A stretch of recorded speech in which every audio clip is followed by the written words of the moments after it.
समाज मोठा करायचा। आणि तिसरा विषय की मराठा समाजाने स्वतःच्या पोराला धोका देऊ नका। आता राजकीय लोकांसाठी त्याच्या पोराला मोठं करायला मतदान व्हायला घालू नका, याच्यापेक्षा जास्त सांगत नाही।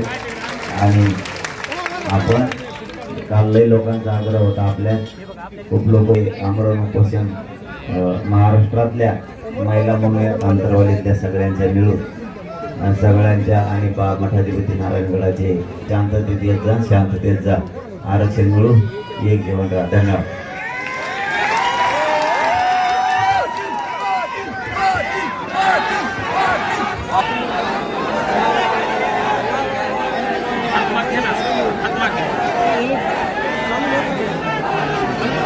अरे हलू नका रे आता।